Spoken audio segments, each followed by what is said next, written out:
यार शान मसूद को कोई जाकर बताओ कि ये टेस्ट क्रिकेट नहीं चल रहा है, क्योंकि पीएसएल में जिस तरह से वो खेल रहे हैं बिल्कुल टेस्ट फॉर्मेट जैसा गेम लग रहा है, मानो उनको टी20 का खबर ही नहीं है। और ये सिर्फ कहानी शान मसूद की नहीं है, ये कहानी पाकिस्तान के दोनों कप्तान की है, या यूं कहूं कि ये कहानी बाबर आजम के बाद जिस भी इंसान के हाथ में पाकिस्तान की कमान दी गई उसकी है। और वो मैं इसलिए कह रहा हूं क्योंकि एक तरफ शाहिन शाह अफरीदी हैं जो लगातार फ्लॉप हो रहे हैं, एक तरफ शान मसूद हैं जो लगातार फ्लॉप हो रहे हैं, और दोनों बॉटम 2 टीम्स में भी आ रहे हैं।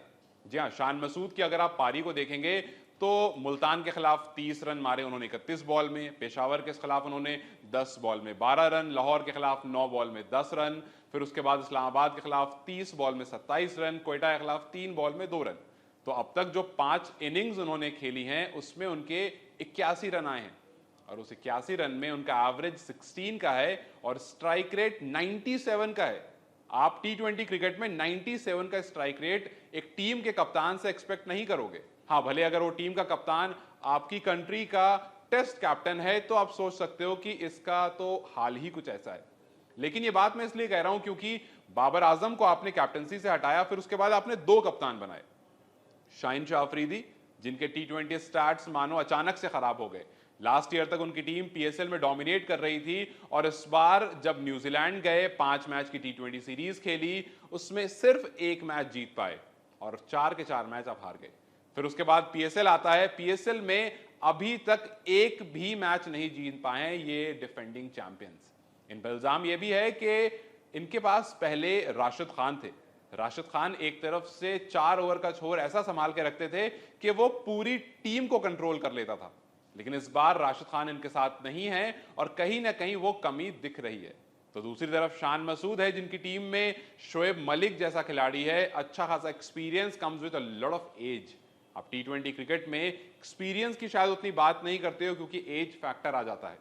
उनके पास कायरन पोलार्ड हैं जो कि आईपीएल में एक टीम के बैटिंग कोच हैं।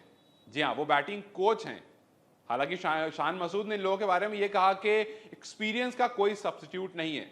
शोएब मलिक और कायरन पोलार्ड जिस तरह से खेलते हैं वो साफ साफ दर्शाता है कि आपकी उम्र ज्यादा भी क्यों ना हो गई हो, उससे फर्क नहीं पड़ता है क्योंकि आपके पास एक्सपीरियंस है। अब वो कवर अप करने की कोशिश कर रहे हो तो अलग सी बात है, क्योंकि कायरन पोलार्ड की अगर आप पीएसएल की इनिंग देखेंगे तो 28 बॉल में 29 रन पहले मैच में आया था, लेकिन उसके बाद उन्होंने वापस से अपना रोल अपना लिया। 21 बॉल में 49 रन, 33 बॉल में 58 रन, 28 बॉल में 48 रन और 10 बॉल में 13 रन। तो कायरन पोलार्ड जिस चीज के लिए जाने जाते हैं वो शान मसूद अपने आंख के सामने होता हुआ देख रहे हैं, लेकिन उस चीज को एक्सेप्ट नहीं कर पा रहे हैं। तो अब ये पाकिस्तान की कैप्टनसी मिलने के बाद का प्रेशर है या फिर पीएसएल में कराची को लीड करने का प्रेशर है, क्योंकि कराची का इतिहास कुछ ऐसा ही रहा है। और अगर जब भी आपके साथ कोई ऐसी टीम दे दी जाए जिसका इतिहास कुछ डाउनफॉल की तरफ रहा है तो प्रेशर आपके ऊपर रहता है कि भाई इसको अपहिल लेकर जाना है। लेकिन वो अपहिल जाने के चक्कर में आप खुद पर प्रेशर ला रहे हैं या फिर किस वजह से आपका अपना स्ट्राइक रेट गिर रहा है, क्योंकि टी20 क्रिकेट में लोग एवरेज की तरफ उतना ध्यान नहीं देते हैं। इंपॉर्टेंट वो भी होता है लेकिन नजर सबकी होती है स्ट्राइक रेट की तरफ, और अगर आपकी टीम का कप्तान उसका स्ट्राइक रेट 100 से नीचे का है तो फिर सवाल उठने लगते हैं कि चाहे तो कप्तानी में कोई इशू है, और या फिर मे बी कराची किंग्स की एक किस्मत है कि कप्तान बदल जाता है लेकिन हालात नहीं बदलते और जाकर के एंड में रिजल्ट कुछ वैसा ही रहता है। हमने एक मुंबई इंडियंस के कोच का बीस्ट मोड देख लिया, हमने शोएब मलिक जो एक्सपीरियंस और उम्र दराज उनका ही बीस्ट मोड देख लिया, लेकिन इंतजार है शाहिन शाह के बीस्ट मोड देखने का, इंतजार है शान मसूद के बीस्ट मोड देखने का, और या फिर इस पीएसएल के बाद जैसा हमने शुरुआत की वीडियो में आपसे कहा था कि कहीं ये पीएसएल ऐसा ना हो कि पाकिस्तान क्रिकेट टीम के कप्तान को बदलने का अंजाम बन जाए, क्योंकि 2 कैप्टन यहां पर बुरी तरह से फ्लॉप हो रहे हैं। तो अब देखना यह है कि क्या शाहिन शाह वापस आ पाते हैं अपने फॉर्म में, क्या शान मसूद उस टच में वापस आ पाते हैं, अपनी टीम को वापस ला पाते हैं, या फिर इस पूरे पीएसएल को देखते हुए क्योंकि टी20 वर्ल्ड कप आने वाला है पाकिस्तान मैनेजमेंट कुछ नया फैसला ले लेता है। आपको क्या लगता है? अपनी राय मुझे कमेंट सेक्शन में जरूर बताएं। इस वीडियो को लाइक और शेयर जरूर करें और जाते जाते चैनल को सब्सक्राइब करते जाएं।